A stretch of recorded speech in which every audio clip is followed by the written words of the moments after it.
The bitter Norwegian wind howled through the fjord as Astrid made her way down the treacherous mountain path, her woolen cloak whipping around her slender frame.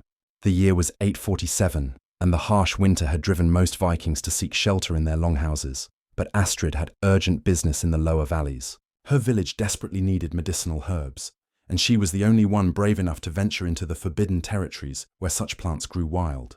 The crunch of snow beneath her leather boots was the only sound accompanying her descent until something else reached her ears. A low, guttural growling echoed from somewhere ahead, mixed with the harsh clank of metal against stone. Astrid paused, her breath forming white clouds in the frigid air as she strained to listen.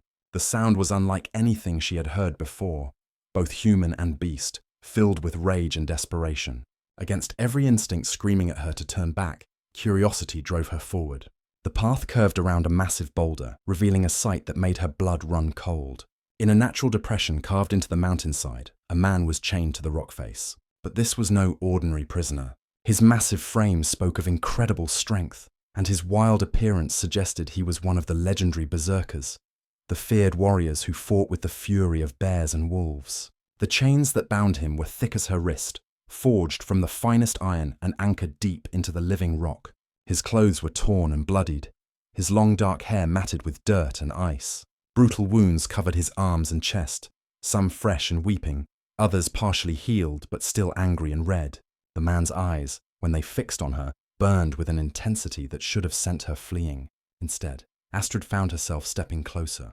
She had heard the stories of berserkers, how they could transform into savage beasts in battle, how they felt no pain and showed no mercy. But looking at this chained figure, she saw something else beneath the wild exterior. Pain, yes, but also a flicker of humanity that the chains had not yet extinguished. The berserker stopped struggling against his bonds as she approached, his breathing heavy and laboured. His voice, when he finally spoke, was rough as gravel scraped across stone. "Run, girl! You do not know what you look upon." Astrid's hand instinctively moved to the small eating knife at her belt, but she did not draw it. "Who did this to you?" she asked, her voice carrying clearly in the still mountain air. A bitter laugh escaped his cracked lips. "My own brothers in arms. They feared what I had become, what the rage had made of me. So they brought me here to die slowly, to let the mountain claim what they could not bring themselves to finish." The wind picked up, sending a fresh dusting of snow swirling around them. Astrid could see that exposure would indeed kill him if the wounds did not first. Already his lips held a blue tinge, and she could see the tremors running through his powerful frame as his body fought against the killing cold. "What is your name?" she found herself asking. His eyes, pale as winter ice, studied her with surprise. "Magnus Bloodaxe, son of Eric the Red-Handed. And you, brave or foolish maiden, what are you called?" "Astrid Thorsdottir." She moved closer still, close enough to see the individual links of the chains, to smell the copper scent of his blood mixed with the clean mountain air. "These chains, they are not cursed or blessed by the gods." Magnus shook his head slowly. "Only iron and determination bind me here, but they are well made and deeply set. Even at my full strength, I could not break free." Astrid examined the anchor points where the chains disappeared into the rock. The ironwork was indeed masterful, but she noticed something the men who had imprisoned him had not considered. The constant pulling and struggling had begun to loosen the stone around one of the anchor points. Small chips of rock lay scattered at the base of the depression, and hairline cracks spiderwebbed outward from where the metal met stone. "You have been trying to break the wrong part," she observed quietly. Magnus followed her gaze and saw what she meant. Hope flickered in his pale eyes, quickly followed by wariness. "Why would you help me? Do you not fear what I am?" Astrid considered his question as she pulled her eating knife from her belt. The blade was small but sharp, designed for cutting meat and preparing food, not for breaking chains. However, it might serve to widen the cracks in the stone, to work at the weak points where weather and pressure had already begun their slow work. "I have heard the stories of berserkers," she said, beginning to work at the largest crack with the point of her blade. "They say you become beasts in battle, that you know neither fear nor mercy. But I have also heard that such warriors protect their people fiercely, that they stand between their clans and the darkness that would devour them." The work was slow and difficult. The iron had been driven deep, and years of weather had made the stone stubborn. Her hands quickly became numb with cold, and the knife slipped more than once, nearly cutting her fingers. But gradually, patiently, she widened the cracks, working loose the smaller stones that held the anchor point in place. Magnus watched in silence, his expression unreadable. As the sun began to sink toward the western peaks, painting the snow in shades of gold and orange, Astrid finally felt the first anchor point give way.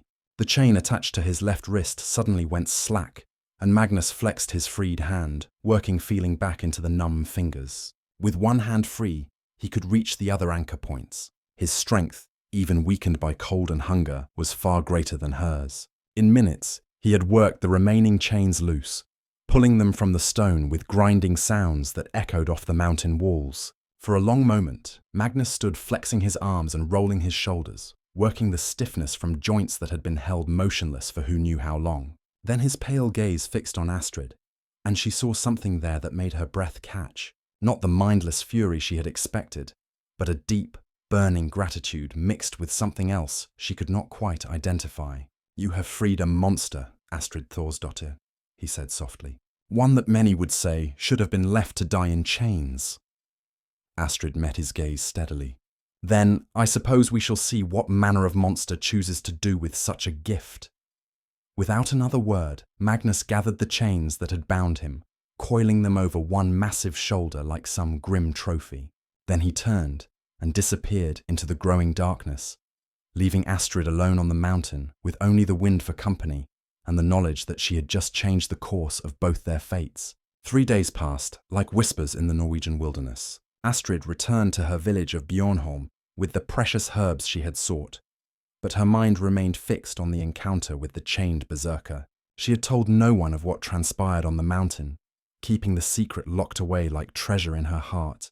Yet as she went about her daily tasks, grinding medicines and tending to the village's sick, she found herself glancing toward the peaks where Magnus had vanished into shadow. The village nestled in a protective valley, surrounded by towering pines and carved from the living earth by generations of hardy Norse folk. Smoke rose from dozens of chimneys, and the sounds of daily life filled the crisp air. Children played in the snow between longhouses while their mothers prepared the evening meals. Men worked at their crafts, smiths hammering iron, and woodworkers shaping timber for the ships that would sail when spring returned. Astrid lived in a modest dwelling near the village centre, inherited from her grandmother, who had been the settlement's healer before her. The old woman had taught her the ways of herbs and healing, the secret knowledge passed down through generations of wise women. Now, at 22, Astrid carried that responsibility alone, caring for ailments both common and rare. On the 3rd evening after her mountain encounter, she was preparing a poultice for old Gunnar's infected wound, when a commotion arose from the village's main gate. Shouts echoed across the settlement, not of alarm, but of amazement. Astrid set aside her work and stepped outside, joining the growing crowd that had gathered to witness whatever approached their home. Through the swirling snow came a sight that made even the bravest warriors step back in. Wonder. 4 massive figures moved through the darkness, their forms seeming to shift and blur in the dim light of torches. As they drew closer, Astrid could see they were men, but men unlike any she had known. Each stood well over 6 feet tall, broad-shouldered and powerfully built, with the bearing of those who had walked through fire and emerged stronger. Leading them was Magnus Bloodaxe, transformed from the broken prisoner she had freed.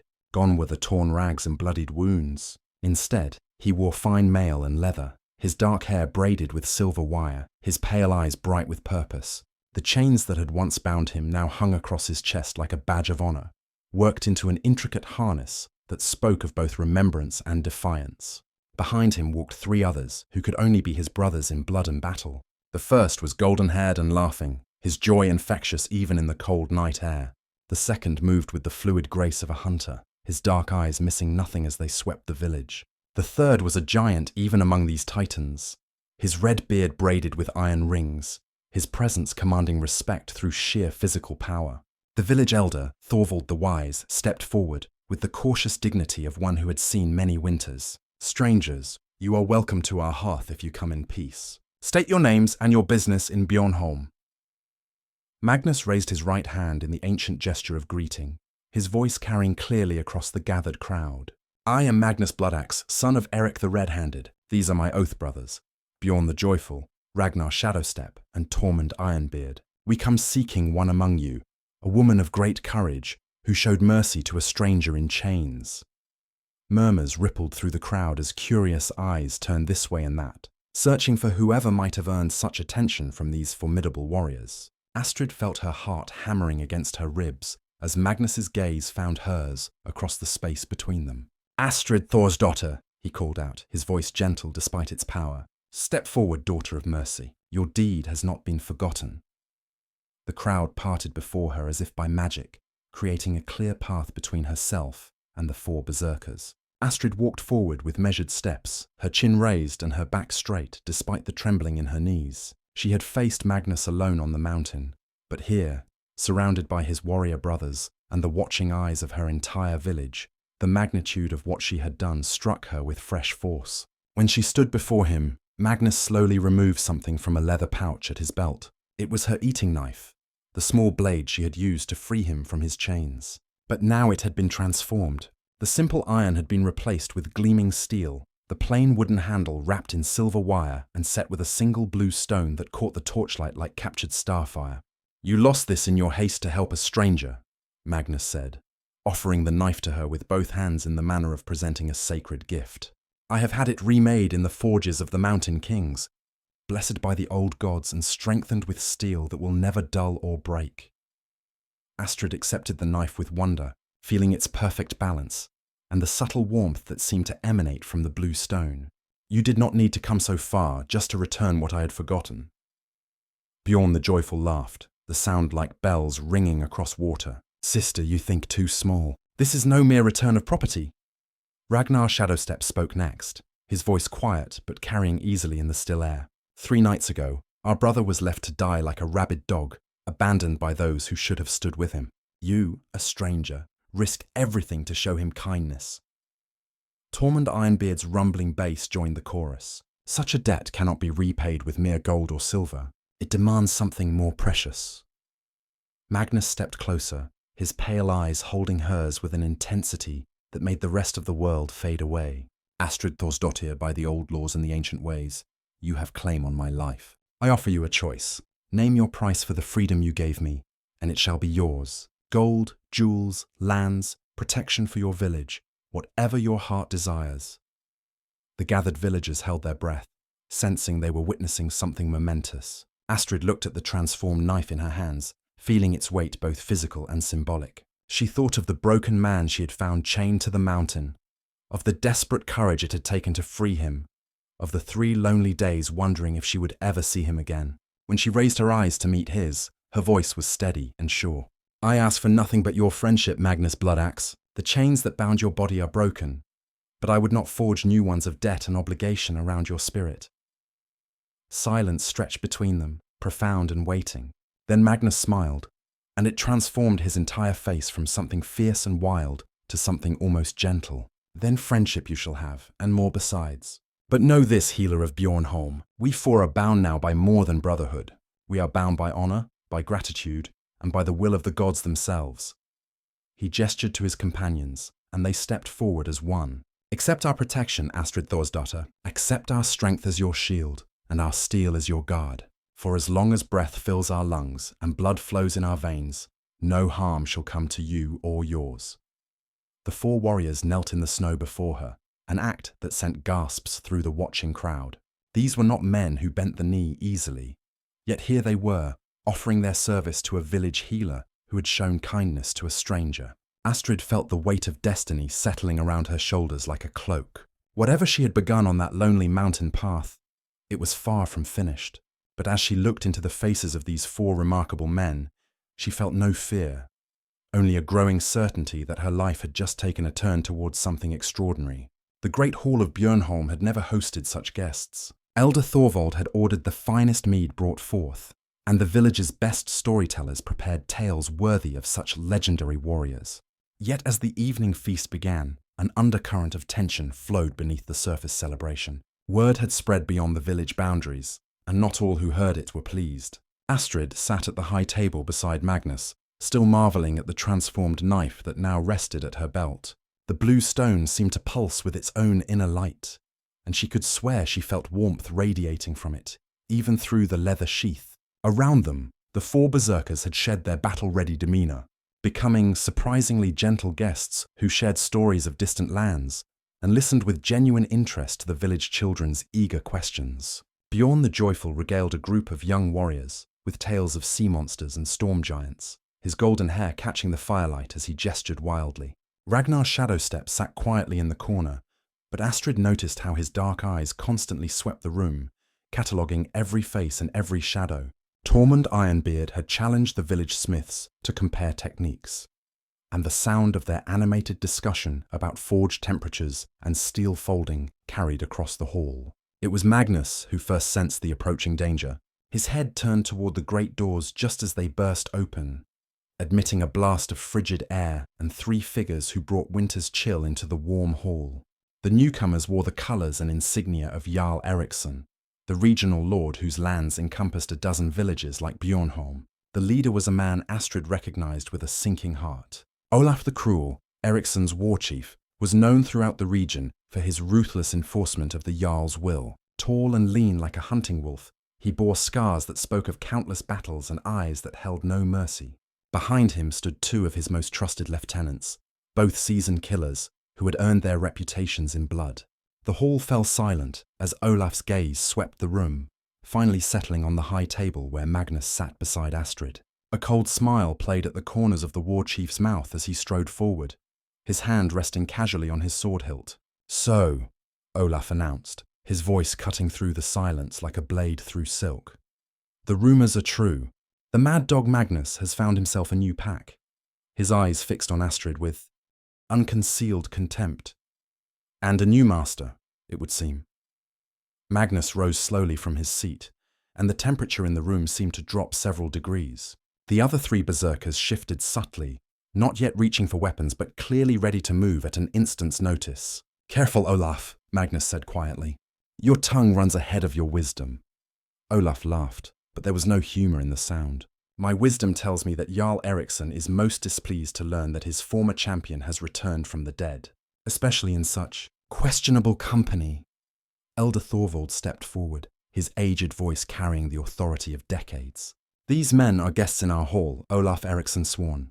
"The laws of hospitality protect them here." "Laws?" Olaf's scarred face twisted with disdain. "What laws protect oath-breakers and murderers? What laws shield those who have brought shame upon the Jarl's name?" The accusation hung in the air like smoke from a funeral pyre. Astrid felt Magnus tense beside her, saw his hands clench into fists that could crush stone. But when he spoke, his voice remained level and controlled. "I broke no oaths, Olaf. I served faithfully until the beast rage grew too strong for even my brothers in arms to bear. They chose exile over execution, and I accepted their judgment. The chains were meant to be my death, but the gods willed otherwise." "The gods?" Olaf spat on the rush-covered floor. "The gods favour the strong, not the mad. Jarl Eriksson has decreed that you and your new pack are to return with me. Alive if you submit willingly. In pieces if you choose to resist." Bjorn the Joyful's laughter rang out suddenly, bright and sharp as breaking glass. "Pieces? Oh, brother Olaf. You mistake us greatly if you think we are lambs for your slaughter." Ragnar Shadowstep spoke from the shadows, his quiet voice somehow more menacing than any shout. 3 against 4, in a hall full of witnesses. "Even for you, Olaf, this seems poorly planned." Tormund Ironbeard cracked his massive knuckles, the sound like splitting timber. "I have been hoping for a proper fight. These peaceful evenings make my beard itch." But it was Astrid who surprised everyone by standing and stepping between Magnus and Olaf, her small frame somehow commanding attention, despite being dwarfed by the warriors around her. "There will be no bloodshed in this hall," she declared, her voice ringing with unexpected authority. "Not while I draw breath." Olaf's eyes glittered with malicious amusement. "Ah," the little healer speaks. "Tell me, girl, do you truly understand what manner of beasts you have invited into your nest? Do you know what Magnus Bloodaxe did to earn his exile?" A chill ran down Astrid's spine, but she held her ground. "I know he was chained like an animal and left to die. I know he could have killed me on that mountain, but chose mercy instead. Whatever he was before, that is the man I freed." "Noble words," Olaf sneered. "But words do not change the fact that in his last battle, Magnus butchered an entire enemy warband after they had already surrendered. Women and children among them. He painted the snow red with innocent blood while lost in his berserker fury." The revelation hit the hall like a physical blow. Gasps echoed from the gathered villagers, and Astrid felt her legs threaten to give way beneath her. She turned to look at Magnus, searching his face for denial, for some sign that Olaf's words were lies. Magnus met her gaze steadily, and in his pale eyes she saw the weight of terrible truth. "It is as he says," Magnus admitted quietly. "The rage took me completely that day. When awareness returned, I stood surrounded by the dead, their blood on my hands and their screams echoing in my mind. My own brothers could not look upon me afterward." Silence stretched between them, heavy with the weight of confession. Astrid felt the enchanted knife at her belt grow warm, as if responding to the emotional turmoil around them. The blue stone pulsed gently, and she found herself thinking of the man she had found chained to the mountain, broken and abandoned, yet who had warned her to flee rather than risk her safety. "And yet," she said finally, her voice steady despite the tremor in her hands, "when you were free and I was defenseless, you chose to leave rather than harm me.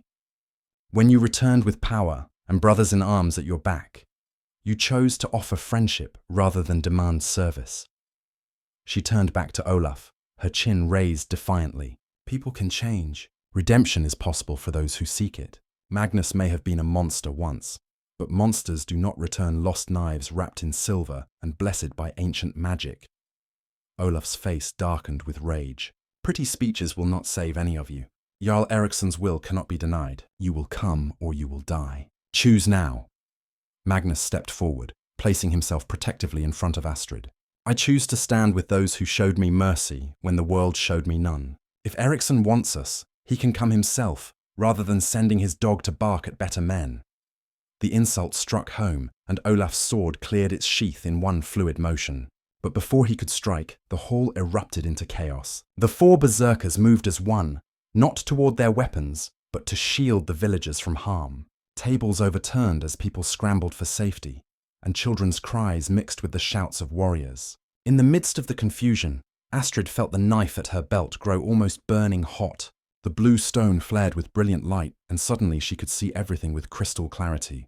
She saw Olaf's blade descending toward Magnus, saw Ragnar moving to intercept, saw Bjorn grabbing a child who had frozen in terror. Without thinking, she drew the transformed knife and stepped into Olaf's path. The blade met his sword with a sound like ringing bells, and to everyone's amazement, the smaller weapon not only held but drove the larger blade aside. Light poured from the blue stone, filling the hall with radiance that made everyone shield their eyes. When the light faded, Olaf staggered backward, his sword arm numb and his weapon fallen to the rush-strewn floor. The knife in Astrid's hand hummed with power, its steel unmarked, despite having turned aside a blow that should have shattered it. "Sorcery," one of Olaf's lieutenants whispered, fear replacing aggression in his voice. Astrid looked down at the knife in wonder, then up at Magnus, whose pale eyes held something that might have been awe. Around them, the four berserkers stood ready for battle, but the moment had shifted. Whatever power dwelt in the blade had changed the balance completely. "Leave," Astrid commanded, surprised by the authority in her own voice. "Return to your Jarl and tell him that Bjornholm is under the protection of powers greater than his own. If he wishes to test that protection, let him come himself and face the consequences." For a long moment, Olaf stared at her with a mixture of hatred and uncertainty. Then he retrieved his sword, gestured to his men, and stalked from the hall without another word. As the great doors closed behind them, Astrid felt her legs finally give way. Magnus caught her before she could fall, his strong arms gentle as they supported her weight. The knife had cooled in her hand, but the blue stone continued to pulse with soft light. "What have I done?" she whispered, staring at the blade that had somehow turned aside a war chief's sword. Magnus's voice was soft with wonder as he replied, "You have awakened something that was meant to sleep until the world had need of it. But do not fear, Astrid Thorsdottir. Whatever comes next, you will not face it alone." Dawn came pale and cold over Bjornholm, but the village stirred with unusual energy. Word of the previous night's confrontation had spread like wildfire, and with it came a mixture of fear and wonder that hung in the frosty air like morning mist. Astrid had barely slept, the enchanted knife resting on the small table beside her bed, its blue stone pulsing gently in rhythm with her heartbeat. She found Magnus standing vigil outside her door as she emerged, his massive frame silhouetted against the growing light. He had not slept either, she realized, noting the tension in his shoulders and the alertness in his pale eyes that spoke of a warrior expecting attack. "How long do we have?" she asked quietly. pulling her woolen cloak tighter against the morning chill. Olaf will not waste time licking his wounds, Magnus replied, his breath forming white clouds in the frigid air. He will return to Eriksson before midday. The Jarl will want to see for himself what power protects you, but he will not come unprepared. 3 days, perhaps 4, if we are fortunate. They walked together toward the village centre, where the other berserkers had gathered around a small fire. Bjorn the Joyful was examining a set of rune stones, his usual mirth replaced by serious concentration. Ragnar Shadowstep crouched nearby, studying tracks in the snow that only his trained eyes could read. Tormund Ironbeard sat sharpening his massive war axe, each stroke of the whetstone ringing like a bell in the quiet morning air. The scouts returned an hour ago, Ragnar reported without looking up from the tracks. Eriksson is mobilizing his war bands, 200 men, possibly more. He means to make an example of this place. Elder Thorvald approached their gathering, his weathered face grave with worry. Behind him came a delegation of the village's most prominent citizens. The master smith, the shipwright, the grain-keeper, and others whose voices carried weight in the community's decisions. "We must speak plainly," Thorvald said without preamble. "The village council has met through the night. Many fear that harboring you will bring destruction upon us all. They ask if it might not be better to hand us over," Magnus finished quietly, his voice holding no anger, only understanding. "It would be the prudent choice, Elder. 4 lives against the safety of your entire village." Astrid felt the knife at her belt grow warm, and when she spoke, her voice carried an authority that surprised even her. "No, that is not who we are, and it is not who we will become. Bjornholm does not trade in blood or bow to the threats of tyrants." Bjorn looked up from his runestones, his golden hair catching the firelight. "The old magic stirs," he said softly. "The stones speak of change coming, of ancient powers awakening. Sister Astrid, the blade you carry is more than steel and silver. It is a key, and you have begun to turn it in locks that have been sealed since the world was young." The master smith, a grizzled man named Ulf, whose arms bore the scars of countless years at the forge, stepped forward. "I have worked iron for 30 years, shaped steel that has tasted blood in a dozen battles. But last night, when your blade met Olaf's sword, I felt something I have never known. The very air sang with power." "Magic fades from the world," added the grainkeeper, a woman named Sigrid whose silver hair spoke of wisdom earned through hardship. "The old gods grow distant, and the ancient ways are forgotten. But perhaps that is changing. Perhaps the time has come for the old powers to wake once more." Astrid drew the transformed knife, holding it so the morning light caught the blue stone. The gem pulsed brighter, and she could swear she heard something like distant music, beautiful and haunting. "I do not understand what is happening to me, to us, but I know that running will solve nothing. If Eriksson wants to test the protection of the gods, then let him come." Magnus placed a gentle hand on her shoulder. "You speak like a true shield maiden, but you do not yet comprehend the storm you are calling down. Eriksson has more than mortal warriors at his command. He keeps a sorcerer named Grimm the Bone-speaker, a practitioner of the dark arts who bargains with entities best left unnamed." Tormund's deep voice rumbled like distant thunder. "I have faced Grimm in battle before. He can raise the dead to fight beside the living, call down curses that rot the flesh from men's bones. If he comes with Eriksson—" "Then we will be ready," Astrid interrupted, surprising herself with her determination. "The knife chose to awaken in my hand. Perhaps other things will awaken as well." Ragnar Shadowstep suddenly tensed, his head turning toward the village gates. Riders approaching, fast and hard. Not an attack force, but messengers bearing urgent news. The small group hurried toward the gates, where they found 2 frost-covered horsemen who had clearly ridden through the night. Astrid recognized them as hunters from the mountain villages, men who knew every trail and hidden path in the region. "Elder Thorvald!" the first rider gasped, sliding from his exhausted horse. "We bring word from the high settlements. Strange things are happening in the mountains. The old burial mounds are glowing with cold fire, and the dead walk in places where they have slept for centuries." His companion, a young man barely past his naming day, nodded vigorously. "The seers say it is connected to some great awakening, some power that stirs after long slumber. Animals flee the ancient places, and the wind carries voices speaking in the old tongue." Bjorn's runestones clattered to the ground, their carved symbols glowing briefly before fading. "The barriers weaken," he whispered. The walls between the worlds grow thin. Astrid felt the knife at her belt pulse in response to the news, and suddenly she understood with crystal clarity what was happening. It is not just the blade that awakens. My act of freeing Magnus, your oaths of protection, the confrontation with Olaf, all of it has set something in motion. The old magic responds to deeds of courage and honor, to choices made from the heart rather than fear. Magnus studied her face intently. You begin to see the pattern. But Astrid, if the ancient powers are truly stirring, then darker things will wake as well. Grimm will sense the change and seek to corrupt it for his own purposes. Eriksson will see opportunity in the chaos.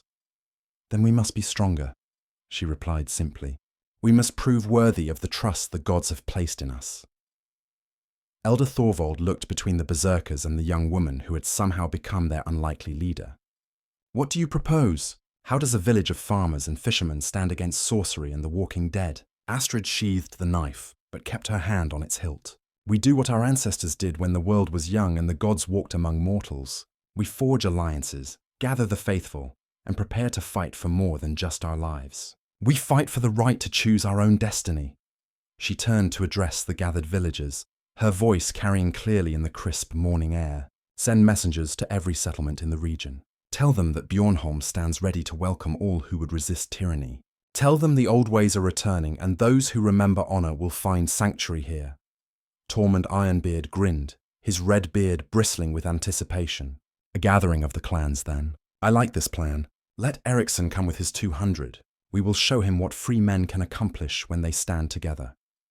And if the old magic truly strengthens, added Ragnar thoughtfully, there may be allies we have not yet considered. The forest spirits, the mountain giants, even the drowned souls who guard the fjords. All have reason to oppose those who would corrupt the natural order. Magnus nodded slowly. It is a bold plan, perhaps even a desperate one, but desperation has driven greater victories than comfort ever has. He looked at Astrid with something that might have been pride. You freed a broken warrior from his chains 3 days ago. Now you seek to free an entire region from the chains of fear and oppression. The gods favor the bold, Bjorn added, his usual cheerfulness returning as he gathered his scattered runestones. And the runes suggest our chances improve with each ally who joins our cause. As the sun climbed higher over the mountains, casting long shadows across the snow-covered village, Astrid felt the weight of destiny settling more firmly around her shoulders. The knife at her belt hummed with quiet power, and she could sense other presences stirring in response to her call. Whatever was coming, she would meet it with courage in her heart and steel in her hand. The age of hiding was over. The time for heroes had begun. 2 days had transformed Bjornholm from a quiet mountain village into a bustling stronghold of resistance. The messengers Astrid had sent returned with incredible news. From every corner of the region, people were responding to the call. Farmers abandoned their frozen fields, fishermen left their nets, and craftsmen closed their workshops to join the growing alliance. What had begun as a desperate gamble was becoming something far greater. Astrid stood atop the village's wooden watchtower, surveying the encampments that now surrounded Bjornholm like colourful flowers blooming in winter snow. Cookfires dotted the landscape and the sounds of preparation filled the air. Weapons were being sharpened, armour repaired, and strategies debated around every fire. The knife at her belt pulsed steadily, and she could feel the growing strength of the old magic responding to so many hearts united in common cause. Magnus climbed the tower, steps to join her, his pale eyes reflecting the same wonder she felt. 300 souls and more arriving with each passing hour, he reported quietly. Eriksson expected to crush a single village. Instead, he faces the largest gathering of free warriors this region has seen in 50 years. Below them, the 4 berserkers moved among the camps like living legends. Bjorn the Joyful had become the heart of morale, his laughter and stories keeping spirits high despite the approaching threat. Ragnar Shadowstep coordinated the scouts and hunters, weaving a network of information that stretched for miles in every direction. Tormund Ironbeard worked with the smiths and weapon masters, ensuring every fighter would be properly armed when battle came.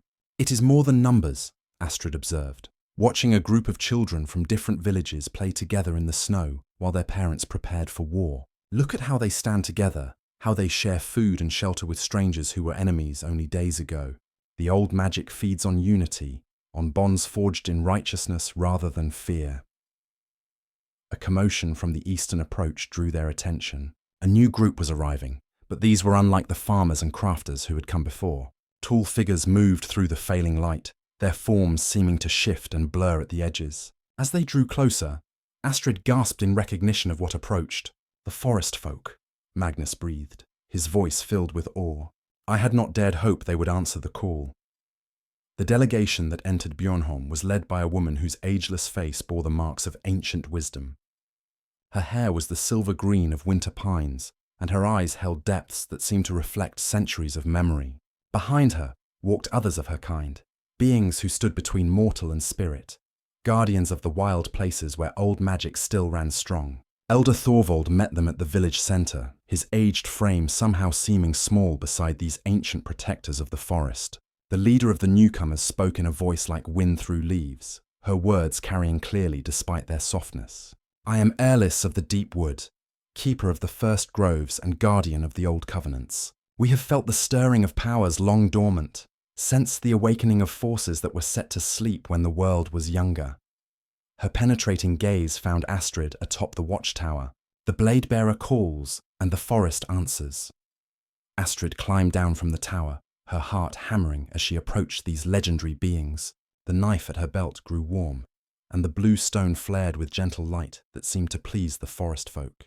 When she drew near enough to speak, Eirlis studied her with eyes that had witnessed the rise and fall of kingdoms. Young Awakener, the forest guardian said, you have set in motion changes that will echo through the ages. But do you understand the price of such power? Do you comprehend what you ask of the world? I ask only for the right to choose, Astrid replied, meeting that ancient gaze without flinching. The right to show mercy without persecution, to stand with honor against tyranny, to live free rather than in fear. Eirlis nodded slowly. Simple words, but they carry the weight of destiny. Very well. The forest pledge its aid to your cause, but know that we do not fight merely against mortal enemies. Grimm the Bone-speaker has made bargains with entities from beyond the veil of death. His corruption spreads like plague through the spiritual realm. Magnus stepped forward, his hand resting on his sword hilt. What manner of entities? What has he promised them in exchange for their aid? The forest guardian's expression darkened like storm clouds gathering. He offers them passage into our world, a chance to feast on the life force of the living. Already they whisper in the spaces between heartbeats, seeking cracks in reality through which they might squeeze their hungry essence. Before anyone could respond, a horn sounded from the watchtower. Ragnar Shadowstep's voice called down urgent news. Eriksson approaches, the full war host, less than 2 miles out. But something is wrong with them. They move in perfect silence, and no banners fly above their ranks. Astrid felt ice form in her stomach as understanding struck her. Grimm has already begun his work. Those are not living warriors approaching. They are the walking dead, animated by dark sorcery and bound to the Bone-speaker's will. Eirlis raised her hand, and the air around them shimmered with power. Then the time for preparation has ended. Gather your people, Blade-bearer. The test begins now. The next hour passed in controlled chaos as the defenders of Bjornholm prepared for a battle unlike any they had imagined. The living arranged themselves in defensive positions, while Eirlis and her forest folk began weaving protective enchantments around the village perimeter. The very air grew thick with competing magics as ancient powers stirred to wakefulness. Astrid found herself at the center of it all, the transformed knife in her hand blazing with blue fire that drove back the unnatural darkness gathering on the horizon. Around her, the 4 berserkers stood ready, their weapons blessed by forest magic, and their hearts burning with righteous fury. I see them, Bjorn called from his position on the eastern barricade. Hundreds of shapes moving through the snow, but they cast no shadows and leave no tracks. Behind them rides Eriksson himself, and beside him, his voice faltered. Grimm, Magnus finished grimly. I can feel his presence like ice in my bones. He has grown stronger since last we met, fed by whatever bargains he has made with the entities beyond death. Tormund Ironbeard tested the edge of his massive axe, the blade gleaming with silver fire courtesy of the forest folk's blessings. Let him come. I have been longing to settle accounts with that corpse herder. But it was Ragnar who voiced what they all understood. This is not merely a battle for Bjornholm. If Grimm's entities gain a foothold in our world, if his corruption spreads unchecked, then all the lands of the north will fall to darkness. Astrid raised the burning knife above her head, its light visible to every defender scattered around the village. Then we make our stand here and now, for our families, for our freedom, and for the right of the living to determine their own fate. The approaching army crested the final hill, and the sight that greeted them was worse than anyone had imagined. Hundreds of warriors marched in perfect formation, but their faces were grey as winter stone, and their eyes burned with cold fire. No breath steamed in the frigid air around them, and their weapons were wreathed in shadows that seemed to devour light itself. At their head rode Jarl Eriksson, but he too had been changed. His once proud features were gaunt and pale, and black veins pulsed beneath his skin like dark rivers. Beside him sat a figure that made even the bravest defenders shudder. Grimm the Bone-speaker was no longer entirely human. His flesh had taken on the grey-green hue of decay, and wisps of shadow writhed around him like living things. When he spoke, his voice carried across the distance between them with unnatural clarity. I smell the old magic stirring, taste the fear of mortals who play with powers beyond their understanding. Surrender now, and I will grant you the mercy of a clean death. Resist, and I will bind your souls to serve in my endless army. Astrid stepped forward to the village gates, the knife blazing in her hand like a star fallen to earth. Her voice rang out clear and strong, carrying the authority of awakened power and unshakable resolve. We choose to stand free or fall fighting. If you want our souls, Bone-speaker, come and take them. The dead army began its advance, and the final battle for the future of the North commenced under a sky dark with gathering storm clouds and crackling with ancient magic awakened at last. The Battle of Bjornholm began not with the clash of steel on steel, but with the screaming of winds that carried the voices of the ancient dead. Grimm the Bone-speaker raised his staff, and the very air around the village grew thick with malevolent energy.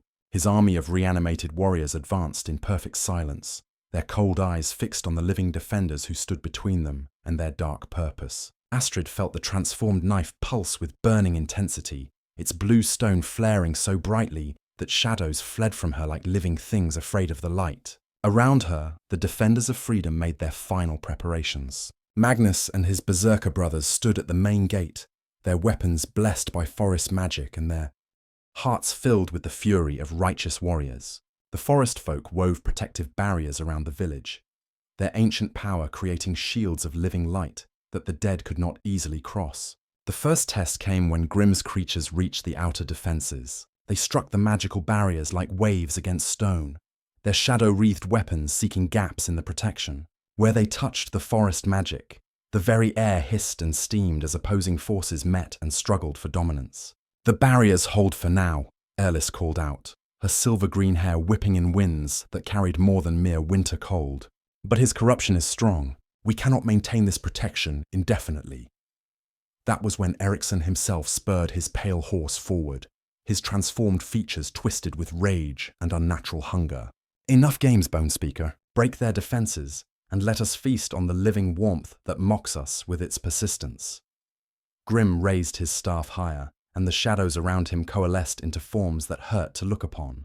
These were the entities he had bargained with, beings from beyond the veil of death that hungered for the life force of mortals. They struck the forest barriers like hammers of darkness, and cracks began to appear in the protective weave. "Now!" Astrid shouted, raising the blazing knife above her head. Before they break through completely, the gates of Bjornholm burst open, and 300 voices raised the ancient war cry of free folk standing against tyranny. Magnus led the charge, his pale eyes blazing with berserker fury as he struck the first rank of undead warriors. His blessed blade cut through their unnatural forms like fire through dry wood, sending shadows screaming back to whatever realm had spawned them. Bjorn the Joyful laughed as he fought, his golden hair streaming behind him as he danced between enemies with deadly grace. His weapons sang as they moved, leaving trails of silver light that burned the undead and filled the hearts of the living with hope. Ragnar Shadowstep moved like living death himself, appearing beside enemies to strike before melting back into the chaos of battle. Tormund Ironbeard was a force of nature unleashed, his massive war axe cleaving through multiple foes with each mighty swing. But for every enemy they destroyed, 2 more seemed to take its place. Grimm's power was vast, fed by his bargains with entities beyond mortal understanding. The tide of battle began to turn as exhaustion took its toll on the living, while the dead felt no fatigue. Astrid found herself face to face with Jarl Eriksson, his once noble features now a mask of corruption and rage. His sword, wreathed in shadows that devoured light, descended toward her head with inhuman speed. She raised the transformed knife to block, and when the weapons met, the very ground beneath them cracked from the force of competing magics. "You could have served me, girl," Eriksson snarled, pressing his attack with relentless fury. "You could have been a queen among the dead. Instead, you choose to die with these fools." "I choose to live free," Astrid replied, her blade burning brighter as she pushed back against his assault. "And if I must die, I die as myself, not as your puppet." Their weapons locked, shadow against light, corruption against purity. For a moment that seemed to last an eternity, neither could gain advantage over the other. Then Astrid felt something shift inside her, a presence she had not recognized before making itself known. The knife was not merely enchanted, it was inhabited. "Who are you?" she whispered, even as she struggled against Eriksson's inhuman strength. The answer came not in words, but in images that flooded her mind. She saw a warrior maiden from the early days of the world, one who had fought against the first incursions of darkness and given her life to forge a weapon that would endure through the ages. The spirit dwelling within the blade had waited centuries for someone worthy to awaken its power. "Lend me your strength," Astrid pleaded silently. "Help me protect those who cannot protect themselves."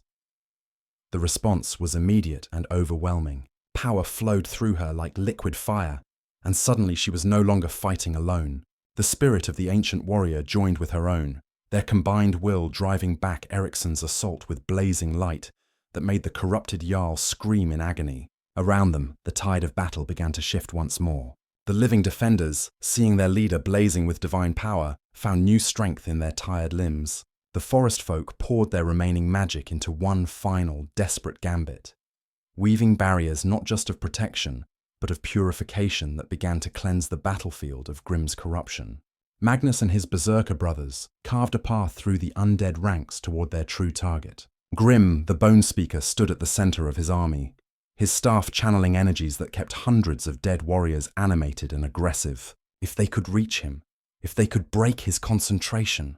"Together, brothers," Magnus roared, and the four Berserkers formed a wedge of unstoppable fury. Their blessed weapons cut through shadow and bone with equal ease, leaving a trail of purifying fire in their wake. Nothing the dead could summon was enough to stop them. Grimm saw them coming and raised his staff to unleash his most terrible magic. The entities he served poured their power through him, transforming his already corrupted form into something barely recognizable as having once been human. Tentacles of shadow writhed around him, and his voice became a chorus of damned souls crying out in eternal torment. But as he prepared to annihilate the approaching Berserkers, he had forgotten about the woman whose mercy had started this entire chain of events. Astrid, blazing with the combined power of her own pure heart and the ancient warrior spirit within her blade, struck him from behind. The transformed knife, guided by centuries of experience and burning with righteous fury, pierced through Grimm's magical defenses as if they were made of morning mist. The Bone-speaker's scream shattered the spiritual bonds that held his army together. All across the battlefield, the reanimated warriors crumbled to dust as the power that sustained them was severed at its source. The shadow entities, robbed of their anchor to the mortal realm, were pulled shrieking back to whatever dimension had spawned them. Eriksson, his own corruption tied to Grimm's magic, collapsed to his knees as mortality returned to his features. The black veins beneath his skin faded, and his eyes cleared for the first time in months. Looking up at Astrid with dawning horror, he whispered, "What have I done? What did he make me become?" The blazing knife in Astrid's hand pulsed once more, then grew quiet. The ancient warrior spirit had expended itself in that final strike, its purpose fulfilled after centuries of waiting. But its sacrifice had won them something precious beyond measure: the right to choose their own destiny. In the aftermath of the battle, as the survivors tended their wounds and counted their losses, Astrid stood with Magnus atop the walls of Bjornholm. The knife at her belt was beautiful but ordinary once more, its blue stone dark and its steel merely excellent craftsmanship, rather than divine power. "The old magic fades again," Magnus observed quietly. "The age of heroes passes, and the world returns to the rule of ordinary folk making ordinary choices." "Perhaps that is as it should be," Astrid replied, watching the sun set over a land that was finally free to determine its own path. Heroes are needed in dark times, but in the light, it is enough to be human. Below them, the survivors of a dozen villages work together to rebuild not just Bjornholm, but the bonds of trust and cooperation that made true freedom possible. Children played in the snow while their parents planned a future where mercy was not weakness and courage was rewarded rather than punished.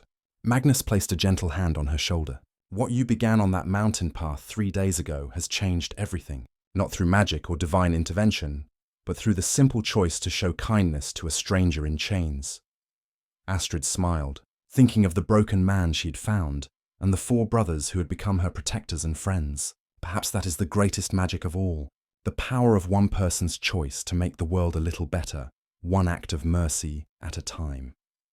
As darkness fell over the free lands of the north, the first stars appeared in a sky no longer clouded by corruption. Tomorrow would bring new challenges, but tonight, freedom had won the right to face them with hope rather than fear. The story of the Berserker and the maiden who freed him from his chains had ended, but the legend of what ordinary people could accomplish when they chose to stand together had only just begun.